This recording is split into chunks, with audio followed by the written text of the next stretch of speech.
Hello everyone, I am Abhijit Phatak from Definedge. Welcome all of you to this special webinar on the Rohit Momentum Indicator. Of course, he needs no introduction, but I still need to mention something about him, which is maybe some people, especially the newcomers in the market, might not be aware. He has an experience of almost 30 years in the stock market. Yes, 30, which is quite rare for someone to be in the market for so long. And he had been with Sher Khan earlier, and he is the founder of IndiaCharts.com and market strategist there. His early career was in understanding lots of things about the market, including immediate wave analysis, in which he is one of the leading proponents. He also looks at macro factors, and which is published on his in the website India Charts. And he has also come up with his very own Rohit Momentum Indicator, and which a lot of people who use TradePoint might be aware that it is a part of TradePoint in the indicators. So today he's going to explain to us how to use it and what are the advantages of using the RMI, which we call it as the Rohit Momentum Indicator. And I hope everyone will be benefited from this. Welcome, Rohit. You can take over now. So hi to everyone who's attending today, and I'm really delighted to have the RMI or Rohit Momentum Indicator on the Zone platform. I've been using this indicator for more than 2 decades, which is why I believe that it has timeless value in terms of implementation, usage, application, and actually executing trades, because finally that's what we all want to do. We want to be able to decide when to buy, when to sell, and that's where this plays a very important role.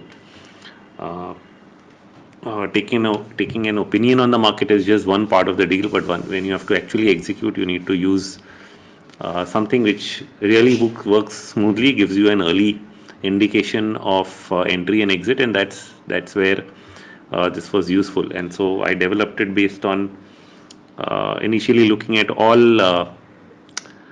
the classic indicators, things like ROC, volatility based indicators, looking for something that would move when price moves, and then pull back when price pulls back, but also have direction, because volatility indicators go up irrespective of whether you start falling or rising. So they are not really indicators of direction. So that's sort of the problem I was trying to solve, and eventually managed to do so. One final round of smoothing went through it in 2020, and so this is what we've really come up with. So uh, rather than go more into the history, let us get on with what the indicator is, how to really use it. So we'll try to understand the tool, how it works, how we can really use it, multi-time frame analysis, and its combination with classic divergences, trend lines and moving averages, and eventually being able to scan. So the idea is really to have an indicator that moves like a sine wave, right, which moves up and down. So anybody who's seen a sine wave, something like this, you have a central line and you have something which is very smoothly moving up and down, and so actually able to measure cycles in the market. So every time you have a trend, the trend has cycles. Cycles are periods where the prices are trending, and then a period where it is consolidating. And when it is trending, you want to participate. So that's essentially the problem we are trying to solve. Okay. So the advantages of really using the indicators to get faster signals than classical indicators like MACD, less noise than those like ROC or the Williams percentage R or stochastics.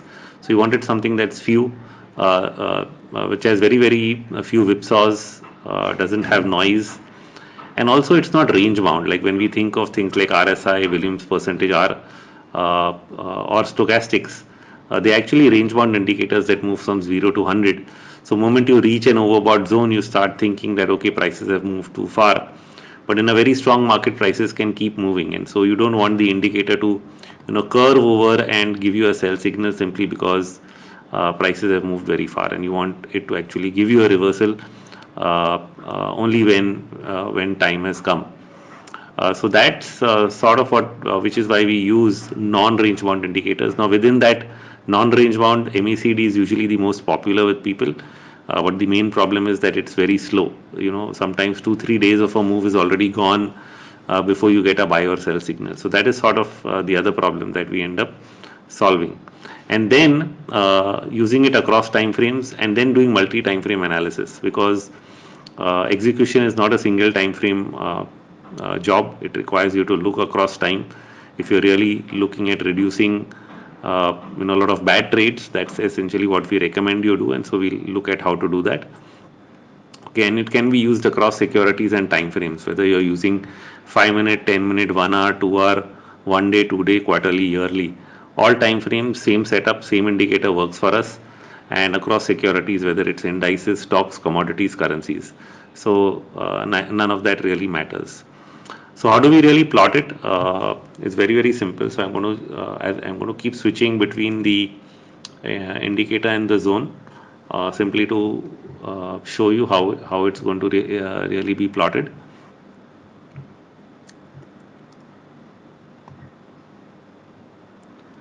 Sorry.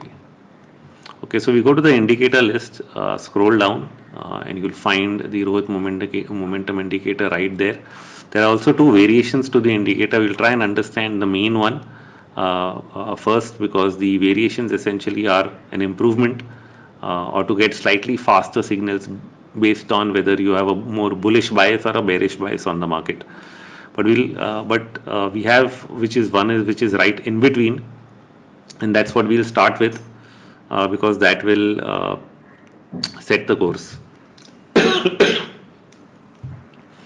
Now, when you open this box, you see two settings.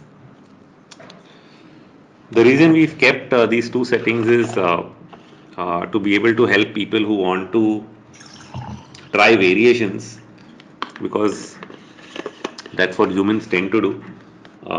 But this is the standard setting that I've used, like I said, for more than 2 decades. I really never change it. It's very similar to some people who will mostly use a 14 RSI and will always use 14, and millions of people use only 14. But there's always someone who wants to change it to 9 or 5. And so these are the basic settings. What speed really means is it's sort of a function of time.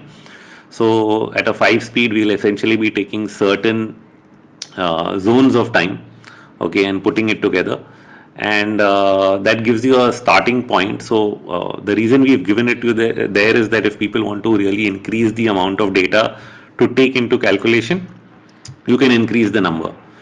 So think of it as like 5, meaning that okay, if you want to take 50 days of data, or you want to take 60 or 100 days of data, you increase the number and it'll automatically take a larger data, and so then you'll get a signal that is meant for a slightly higher or lower time frame. Okay, but the way I think about it, if I want to see something on a higher time frame instead of daily, I go to weekly. So that's probably the reason I never end up changing it, but it's there. The signal line is set at 9. The signal line is essentially a 9-day exponential moving average of the indicator itself. So this is a standard setting which is there for most indicators, even MACD or any other indicator which has a buy sell signal crossover usually uses a 9 EMA, and that's sort of what we have also done over here. So if anyone needs to change it, he can. Otherwise, the 9 EMA is the standard setting, right? So and everything is based on closing prices. Of course, you can try the variations here, but essentially this is meant to be used with closing prices. So we are looking at the indicator and how it is set up as of today, and we'll also look at how it has worked slightly into the past. Okay, so if we take some history, we are looking at 6 months of data. Okay, and within this 6 months of data, you'll see multiple buy and sell signals. Now, the beauty of this is that as in when you do get a signal, I'm just going to see if I can use the drawing tool. Yeah. Okay. So here, for example, this crossover where the red line. So the red line here is the 9 EMA that I spoke of. The green line is the indicator itself. Okay. So the green line is the Rohit momentum indicator. Red line is the 9 EMA of the indicator. Whenever the red line crosses the green line, we get a buy or sell signal. So in this case here, when the green is crossing the red on the downside, we have a sell signal somewhere around here, and that sort of captures most of this move all the way down till it actually reverses, and then we get a buy signal at this point of time. So we would have actually captured a significant portion. Now note in a volatile market like the type we have seen in the last 1 year, large swings, 1,000 points up and down in the Nifty, you'll find this indicator working very beautifully and capturing entire swings. And so that's what it's sort of done, if you look at each of these buy sell signals. So every time there's a crossover, we look at it as a sell signal. Another one here. Now sometimes, as we see here, there can be mild whipsaws. Okay. Let me just clear. Okay, but eventually you do get a rollover. So now in this zone, you will see what is known as the classic technical divergence. For those people who are tuned to looking at divergences, you look at something like this: a new high in price, but not a new high in the indicator itself. Okay, so while we can give that importance, and it's useful as a momentum divergence. In fact, shorter term momentum divergences can be even there at this point of time, where while the crossover is occurring, prices are still going up, and you're actually seeing the indicator roll to the downside. So that would have given you a shorter term reversal, and then you have a broader divergence. So people who are used to looking at divergences will find momentum divergences in the indicator itself. But one important understanding of such indicators is actually knowing the meaning of the zero line, right? So when I showed you the sine curve, okay, when we looked at the sine curve in the presentation, essentially this, I had the middle line here, which is really useful, and we'll look at why we have a middle line. So the importance of this middle line is really to understand cycle. See, what do I mean by a cycle over here? What I mean by a cycle is the entire move of the indicator, first giving a buy signal, then crossing the zero line, then coming all the way back to the zero line. To me, the move, so most people think of it only from buy to sell. I think of it as a complete cycle only when you've actually come all the way down. And then once you've come below it and you give a fresh buy signal, that's what we consider as a new cycle starting, and then there's a new cycle going on. So if I was bullish, I was, broadly thinking that this is a bull market, I want to be long only. Your objective is to try and capture the maximum portion of this up move. Okay. And that means you want to capture this entire cycle. Now, in this case, because this has been an up down market last 2 years, like I said, every buy and sell signal has completed a cycle. Okay. But in a trending bull market, that might not be the case. And that's where this understanding of the zero line will become even more important. So I'm going to go back a little bit in time and try to show you what I'm really trying to say. Okay, and that will then also tell you how to actually look at the important buy and sell signals. You see, every crossover is not a buy and sell. Like there's a whipsaw over here, maybe can't see it very closely till I zoom in. So there could be whipsaws like here. There are. Are these important or aren't these important? So we're going to get into that. Now here you have a raging bull market all the way from the lows of 2020 going all the way up. Okay. And what you really want to capture is most of this move. So let's take a point where you have a lot of whipsaws, right? Like this. So when we look at a lot of whipsaws of this nature, okay, what we actually end up doing is we see a buy signal here, and then we see, okay, is it a sell here? Is it a sell here? And if it's a larger up move, really, do you want to be selling or do you want to be shorting? Shorting, definitely not. But you want to be selling and you want to ride but you would end up selling early, right? You would end up not riding the entire move. So the way, which is why I explained that a cycle is really from the starting point all the way to the end point, which is when you actually come back below the zero line. You want to be able to capture a significant portion of this. Okay, and so in a trending market, prices keep rising. The indicators, of course, we are not using a range bound indicator that gets overbought or oversold. But as prices keep stretching at a similar pace, okay, the same rate of change, you will find that the indicator whipsaws. And the way to then overcome that is really start using use this in combination with either a trend line or a moving average, and that sort of significantly improves your ability to capture most of the trend.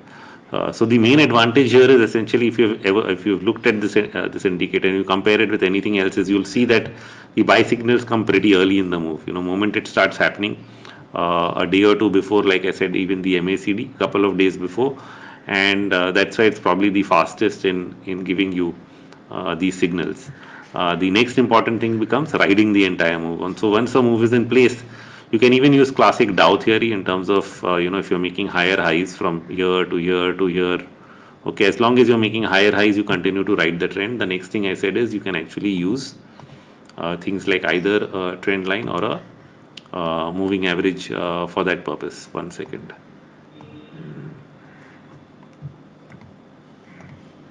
Okay, so if we actually trying to capture this part of the move, if we use a trend line, something like this, till the point that we actually break the line, we might not really want to take an exit. So that becomes one of the principles on which you are actually able to capture a significant portion of certain moves. Okay, so you could have many whipsaws, for example, in this period. Over here, you have multiple attempts at, okay, the indicator price and indicator extending, but you're really not breaking the trend line. Okay, you can even use this in combination with, say, an average.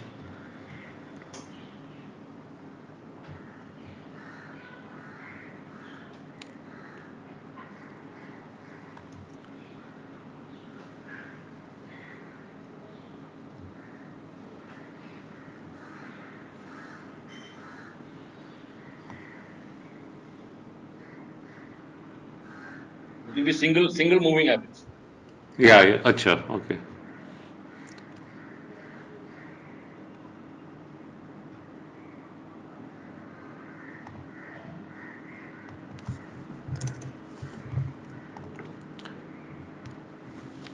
Yes, many times if you use a simple average, whether you use 20-day, 20, whatever time frame you're choosing, 20, 21, 40, 50, you can make that choice, but you'll find that in combination, just like we did with the trend line, a significant part of the move can be captured in combination with the signal.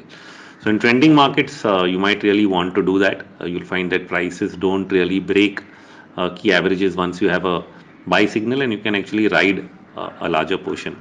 So the real takeaway here is, now why did we get into all of this, and what is the main point of the signals and the cycle? The main point is that the most important buy signals are essentially the ones that occur when prices, now say, and I'm saying buy signals. Okay, so we are presuming that we are in an uptrend. Okay, we'll come to how we can make this presumption later on. We're presuming that we are in an uptrend, and when you're in an uptrend, you mostly want to buy. Okay, so where would you buy? Would you buy when you get a buy signal here? Would you buy when you get a buy signal here? Would you buy when you get a buy signal here? So essentially, the important buy signals are those which come from below the line. Okay, or after the indicator is gone. So even this is important because the indicator has actually gone below the zero line, which means it's completed a cycle. It's completed one previous cycle, and then it's actually giving you a buy signal at that point of time. So it's an important learning for most of the traders, that if they're actually doing that, then they'll live with fewer whipsaws. They sort of actually ignore most of the signals that get generated at a later point. This also allows for a lot of discipline. See, I know people want to trade every day, but discipline essentially, and especially if you're an investor, comes from which means patience. And if you've actually missed a cycle, say if I've missed this entry in a particular trade, and I'm somewhere here, would I really take that trade? Now, if I'm trading in the same time frame, no, I would have to really move to a lower time frame to fine tune and put a tighter stop and so on.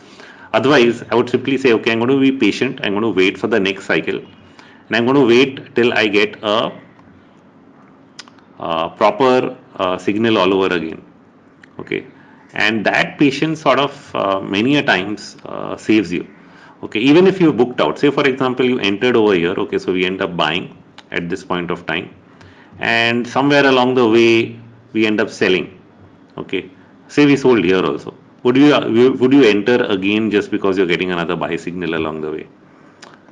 The answer is probably not. You would simply wait patiently for the next cycle to really start and develop.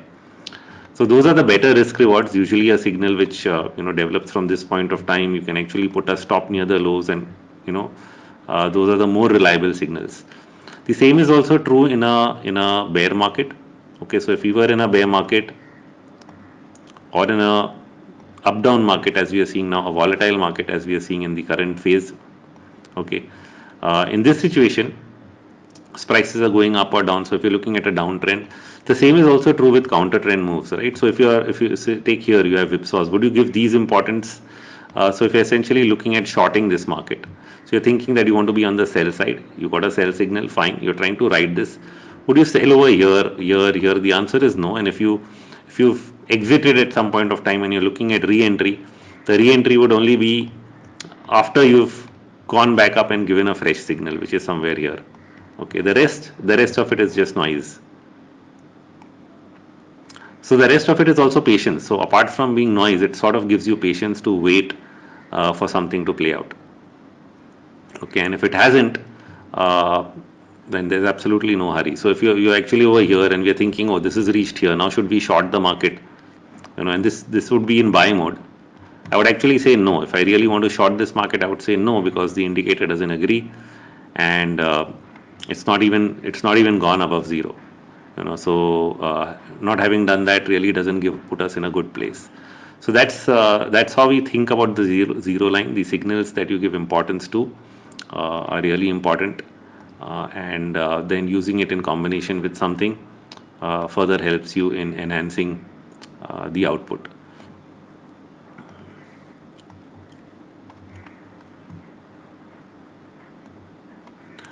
Now we look at taking this one step forward into what we call multi-time frame analysis. So in multi-time frame analysis, now we'll add the indicator to each of the charts, and at least a minimum.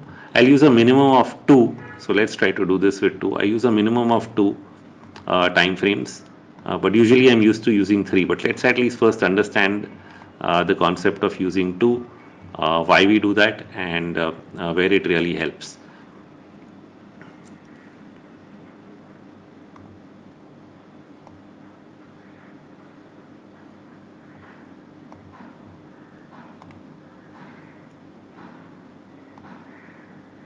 Now we're looking at the RMI or Rohit momentum indicator both on the weekly and daily charts. Okay, remember we've already discussed the importance of which signals we really give importance to, and so let's highlight that also higher time frames always carry a greater significance in terms of the overall trend reading than the lower time frame. Okay, so the idea of trading or investing always is to be in the direction of the larger trend. And how do we determine what is the larger trend? Usually based on our analysis on a higher time frame. So for example, if my long term or medium term view, let's say medium term view, is that the market is bullish, then in the short term I would only trade the long side of the trades. I would not trade the short sides. Okay, so I would look at getting long, I would look at exiting and being long again. But how do I decide that? So which is why we're using two time frames. Usually a two time frame analysis means we end up looking at the weekly buy signal. And when we have a weekly buy signal here, throughout this phase, I would want to actually play more the long side on the daily time frame. Okay, so moment I've made up my mind to do that,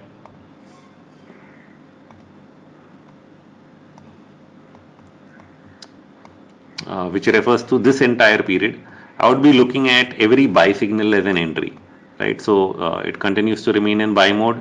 I would look at this signal. Okay, this signal as a buy. I would look at the next one as a buy and the next one as a buy.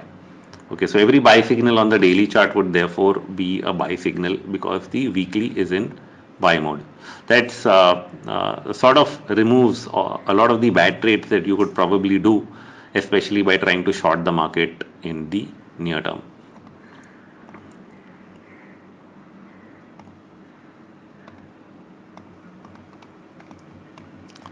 Specifically true in a bull run when you have a long extended move, and why I said that we even don't mind looking at three time frames is that it further clears your head, because when a higher time frame, like in this case the monthly time frame, confirms and it goes through an entire cycle. Okay, so you have had a significant bullish cycle where you would only be on one side of the market. That is how you would think about it. So you can, so somebody who's a positional trader would probably want to use a monthly, along with a weekly. So we've set this at month and we've set this over here at, so we can change this to week if you really want to be on the positional side, if you want to be a shorter time frame of position holding. I mean, so it really comes down to what time frame. I would do monthly, weekly. If I have multi-month holding phase, if it's multi-week, which means 4 weeks, 6 weeks kind of trades, you'd probably do a daily, weekly combination. And if you're looking at trading for 4 to 5 days, then you do a daily with hourly combination. So you'd want to use the daily and hourly charts in combination, and then look at how these signals are generating. Typically will help you in trading for that 5 to 6 or 5 to 10 kind of day moves that occur in the market.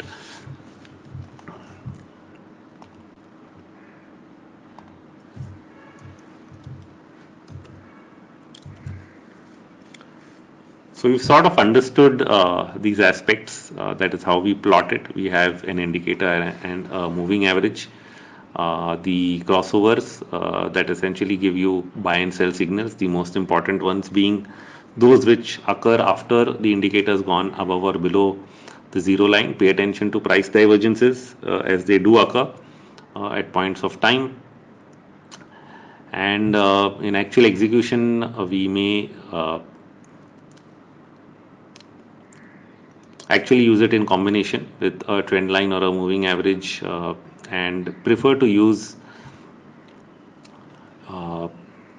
multiple time frames to be able to come up with the right setup based on the time frame that you're really trying to execute for. So that's I think the overall understanding of how to use this. It's very simple. Anybody who's used indicators before should find it fairly simple. But only once you do it, you'll see the advantage well over most of the other indicators that you have really used to. They're very, very smooth, as you can see. Not too many whipsaws, not too many buy-sell signals along the way, and faster execution. So that's I think in a nutshell what this indicator is offering, and I think everyone should start getting started with using it.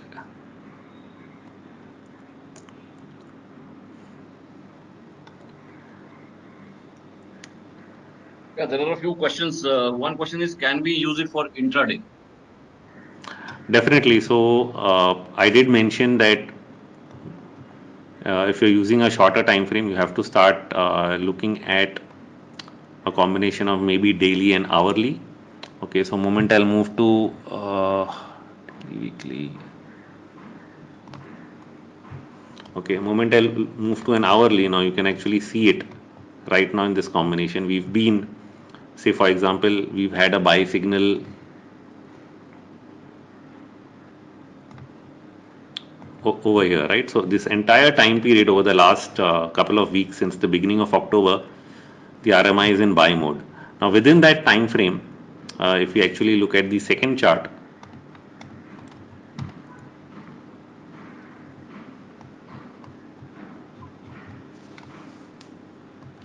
okay, can actually drag in more data.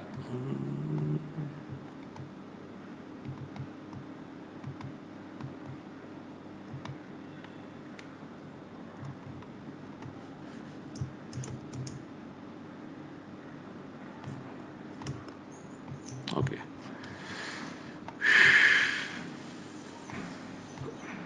So you'll find multiple. So even at the end of today, for example, we can see this crossover. So this sort of given a buy signal for Monday's session, and you'll find multiple such buy sell signals coming along the way. Now, of course, in this time frame, you could be in one buying cycle for several days. People who want to really get down to only for the day would probably have to go to a combination of hourly with 15 minutes. So in short, yes, it can be done. You just have to choose the time frame that is suitable for you. So I simply move to a 10-minute or a 15-minute in combination with, say, the hourly. You sort of get that picture. So for example, here you have a buy signal on the hourly, and this is sort of the 15-minute going along.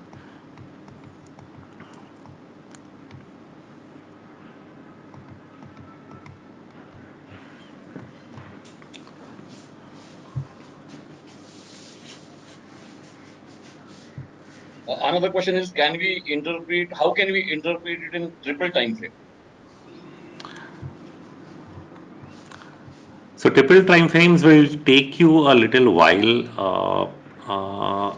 It's really about how what degree of what degree of execution you're really doing. Uh, in most cases, even while you may be looking at three time frames, you might only execute on one. Say, for example, you're a long-term investor, okay, and you're really then not interested in what's happening intraday. But having said that, when you look at monthly, weekly, you may have already made up your mind that it's time to probably buy into something. Uh, and then you find that the hourly is probably in sell. Now, some people might think that okay, it's fair to wait, let it play out, let the sell signal play out, and you might want to wait for another day before really executing. So that is where the third time frame really kicks in. Many times, in fact, the third time frame also kicks in more importantly, I think, for shorter term traders, because if I'm doing a daily and hourly, okay, and so I feel the daily is in buy and I'm about to buy on the hourly, but I might find it's Friday like today and the weekly is going into sell. That might trigger me to back off and take a step back and probably not take that trade, because the weekly time frame may be telling me that the trend is changing and it's time for me to slightly get cautious. So that is where higher time frames can sometimes just give you a warning that uh, don't do what you're thinking of doing. But similarly, you may be looking for an idea, you think it can trigger on the daily time frame and it might trigger on the weekly. So if you're getting a trigger on the daily and weekly combined, you might feel more comfortable executing it. So I think it just gets getting used to. Two time frames are probably easier for people. I like to use three. You can try using it and then you'll get comfortable.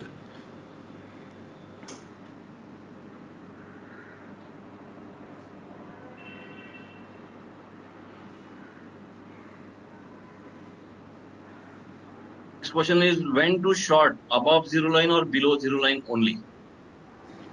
Yeah, so once you've made a decision to short, which means that the higher time frame is in sell, the higher time frames are telling you that it's a downward trend. Then on the lower time frame, you want to sell only those signals when the indicator has already gone above zero. Okay, so like for example, on this chart, let's presume this is the scenario. Okay, we want to get sell signals which are occurred after green is above this line.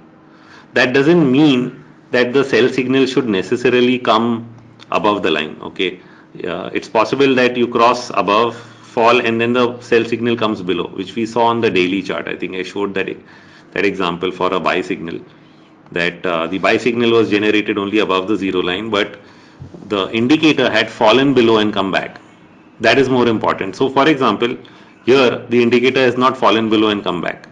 Okay, so if I wanted to go long, similarly, this would be less important. Okay, this is more like the previous trend is extending, but it's not necessarily a fresh signal. Okay, so similarly in this case here, this can be a fresh signal because we are on the short side.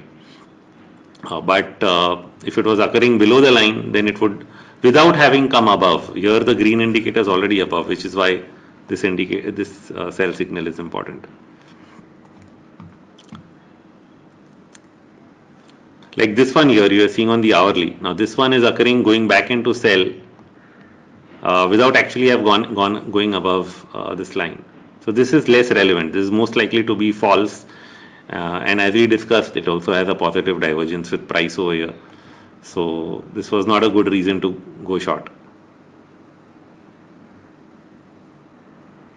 Another question is when higher time frame trending upside and in lower time frame is getting buy signal, we can enter, and also can we exit at sell signal in lower and again enter in buy signal as higher time frame is already uptrend? I think the question itself has the answer.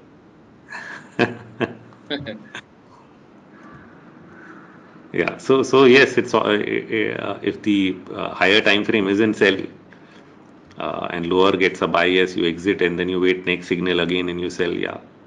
I mean,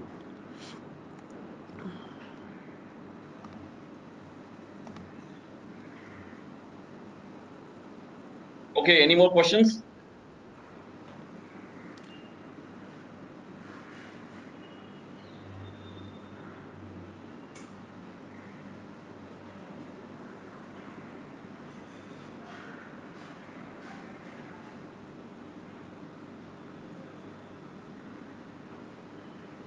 Yeah, RMI is available in the basic version of TradePoint of Definedge Securities, not the old Definedge.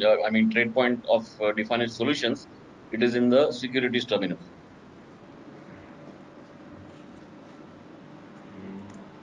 Yeah, scanners are also available on this. You can scan for RMI, Rohit Momentum Indicator. Okay, Rohit, one question: what is the success rate? I think it's you are the better person to answer this. So the way to think about, see, I'll tell you, this is an indicator and it's not a system, first of all. So when people ask success rate, they're essentially thinking that we are selling you a system, which is, tested to give you 1:2 risk reward. So that's not what this is. This works best once you apply it within an overall model of execution, and there it will work much better. Otherwise, standalone, any indicator, if you backtest, if you look at all the buy sell signals, you'll find, the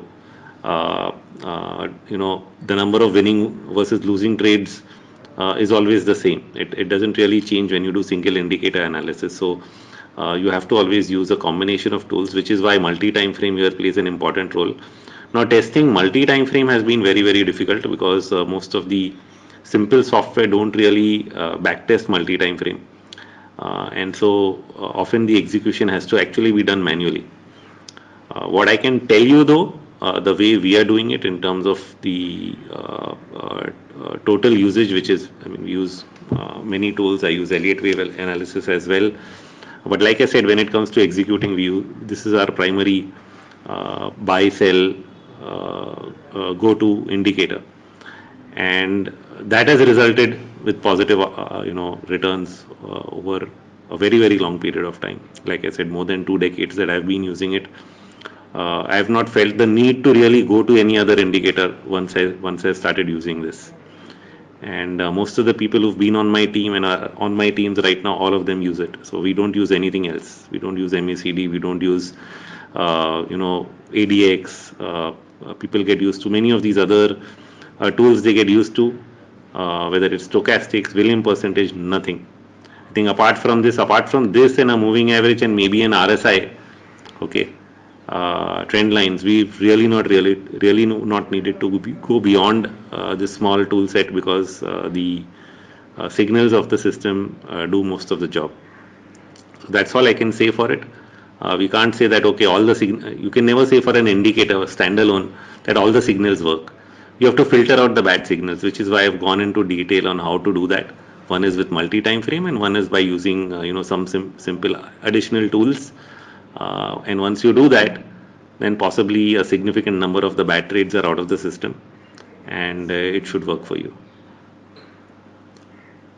Another, not a, expected question: can we do algo for this?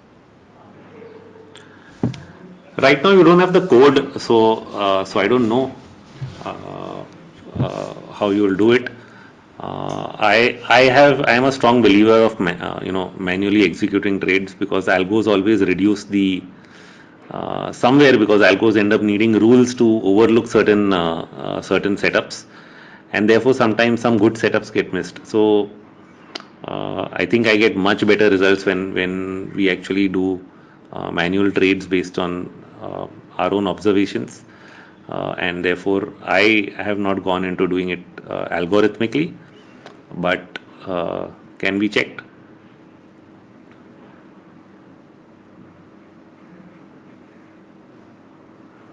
Someone has saying if you can just repeat the parameters of the indicator, basic parameters.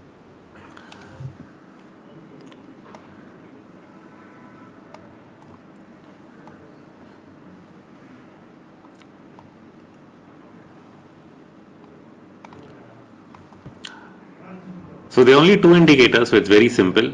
The first one is speed, which I said refers to this number of time zones and that we are taking. So you can think of it as time periods, but it's not five. It's much more than five. But essentially, it's amount of periods of data you want to take into while calculation. So if you're looking at shorter term, five is good enough. Which is what you're seeing on the screen. This is all setup of five. which as you saw captures most of the daily cycles. But you might feel, okay, this is, you want to further smoothen it, you take it to a higher level, take it to 6, take it to 7, it will take in more data and be for a slightly longer time horizon. And the second is the signal line. The signal line is the red line, which helps you get buy and sell signals and is usually the 9-day exponential moving average of the green indicator itself.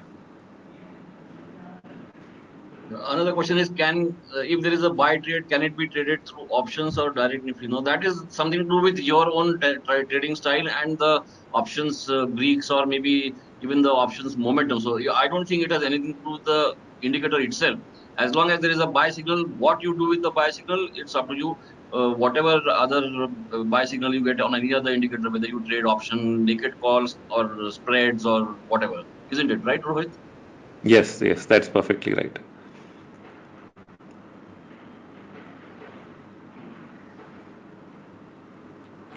I mean, I can Yeah, I add mean for weekly options or monthly options. Sorry, it is that is not controlled by the indicator. It is just any other buy signal. yeah. But I'll tell you that, see, most of the moves in the market, when it comes to options, you're really looking for those 3-day, 5-day kind of moves, which is essentially will be a very good combination to use daily with hourly. That is what I have found over time. So if anybody is looking at trading options, use the daily with hourly. That should sort of help you in that 5-day kind of time frame. Okay.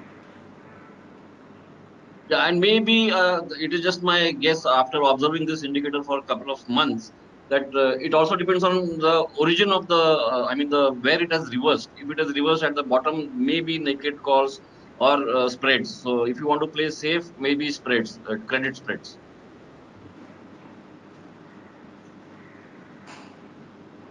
Can you highlight the importance of the zero line once again? Okay. So I'll do it using the daily weekly. Okay. Essentially, the zero line helps us capture most of the cycle when we think of it as a sine wave. Okay. Which I tried to show in the PPT, just showing this again. What we really want to do is we want to capture most of the moves. So imagine that there's a buy signal here and there's a sell signal here. But if the larger trend of the market is up, sometimes even after the sell signal, prices hold on. So if anybody studied momentum indicators, they would know that some people in fact used to earlier only trade moves after the momentum has gone above zero. What I'm saying here is that usually in a trending market, the entire cycle is important all the way back to the zero line. So which means not just the buy signal, but the upward trend might be captured even after the momentum starts reversing, and you want to capture most of it. And to avoid bad signals, you really want to wait for the indicator to come back below the zero line before it gives you another buy signal, right? So the buy signal itself may come below or above, that doesn't matter, but the indicator should at least come back before you take the next long trade. So sort of everything in between would be noise. Once you've taken this long trade, say you exit somewhere, between the exit and the next buy signal, there's a period of noise or there's a period of what I call patience. Okay, patience is what a lot of people lack. They want to get back into the trade because the stock is still up. And what waiting should do is you should wait for it to come back, because many times it may take 1 day, 2 day, 3 day, 5 day, and then suddenly at the fag end in a couple of days prices give back and you actually get that pullback that you wanted before you get the next entry. And so that patience that you need to let that happen is what the zero line really helps you do.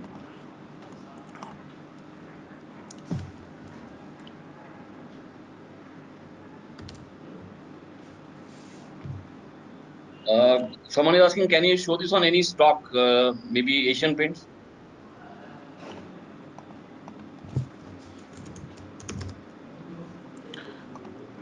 Ideally, I'd like to choose more trending stocks. By trending, I mean those with higher momentum up and down. There you'll get fewer whipsaws. But sure, I've opened Asian Paints. I'm just going to increase the time horizon. Okay. So if you're looking at, say now, you can look at this move. Okay, the idea of the cycle now, when we say a cycle, now in this case, of course, it has paused after the sell, but that doesn't always happen as we saw in the index example. Okay, so you got a buy signal right here, which is somewhere very early. Okay, and then after that, most of the move you don't have a sell signal till somewhere here, which is right at the end of that move. Now the idea to take the next trade is actually to wait, let this come back, okay, and then only think about whether then another trade really exists. So in some scenarios, let's see if in this same chart we can have an alternate scenario where it has extended, because I'm sure there would be some. Okay, like it's happened here. Now if we added a moving average or so, you could have actually dealt with that. Let's take a here's another one where so prices this one, what happens is even after you reach this point, prices still continue to extend, right? So even if after this is done, okay, but we really wait for the whole thing to play out. So again, no obsessive. So a lot of people look at, oh, this is making new highs. Should we enter? But this is not a new cycle. Now you already missed the previous move. There's always the risk that after a jump up in prices, it will give back. In these cases, it hasn't given back much, but in some stocks, it may give back a lot, and you can end up getting stuck. So the best way is to really wait for this to play out, and then look at the next signal that gets generated. The most important signal here was this one. Can we enter below zero also in stocks? Yes, the methodology remains the same, irrespective which security you're really looking at. So whether it is a stock or an index, the entry should be made after green is gone below zero, and then you get a buy signal. That is the better way of doing it. Is stop and reverse possible? It is not recommended. I mean, I spent a lot of time doing multi time frame analysis, especially to tell you don't do stop and reverse. Because if in your bull market, why would you want to short every rise and lose money? Is that would there be any point of really doing that? So it doesn't serve any purpose of to do a stop and reverse on a single time frame. On a multi time frame, maybe, but that's when the two time frames match. So if your weekly is in buy throughout, you wouldn't want to short on every daily sell signal.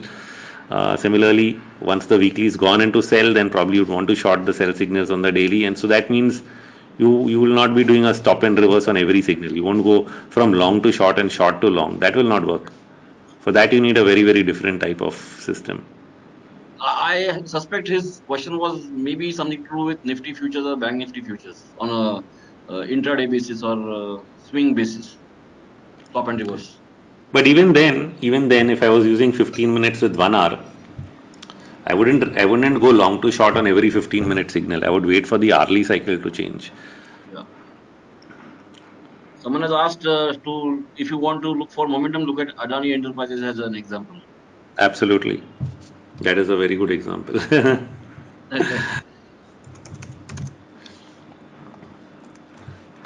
Yes. So in stocks like this, you will find large parts of moves actually captured. You take a slightly higher time frame. Okay. So that is where it gets. So in trending stocks or even those you may say bubble stocks, whatever you want to call it, you'll find that a large part of these one-way moves that scare people actually end up getting captured in a very simple system like this. You get a buy signal, you don't get another signal all the way till here. You got a buy signal here, somewhere here, and it's been going up since.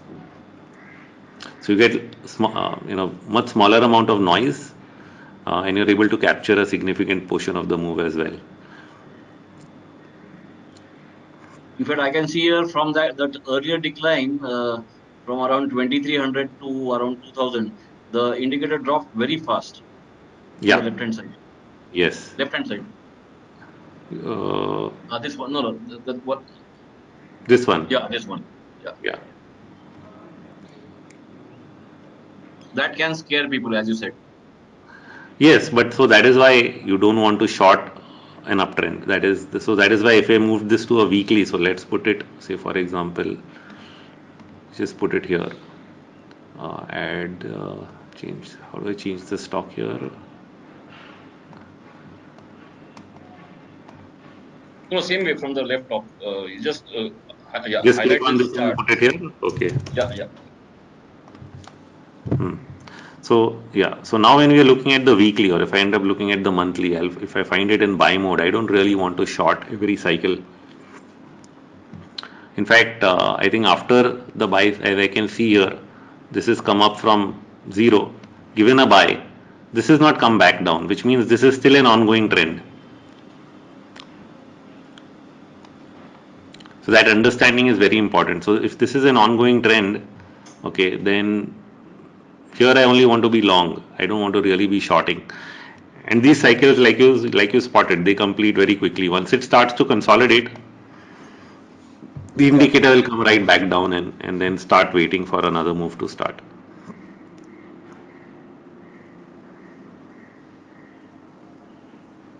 Yeah, I think we are already 1 hour into the webinar, and of course, people can keep asking about stocks, but then that is not the purpose of this webinar. And it has been brilliantly explained by Rohit about how to use it. He showed on Nifty as well as a few stocks. So I think the basic idea has been conveyed. And so I think maybe if there is no other question, we can call it a day in a couple of minutes. I mean, not any question, not about any stock, any question about the webinar, I mean the using of the indicator itself.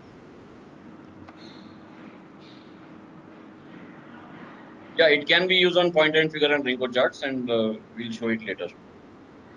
Indicator parameter is by default, whatever default parameters are there. And in fact, I have a strong belief that people should not change the default parameters of any indicator at all unless you are very used to it. Just keep the default, because whoever has made those default has put in lots of research in identifying those default parameters. Okay, I think so. That was a very good session, Rohit. And in case you have any questions, you can send emails to info@definedge.com, or maybe ask him on Twitter also. So thank you for the session, and bye bye. So we'll end the session now. Thank you. Thank you very much.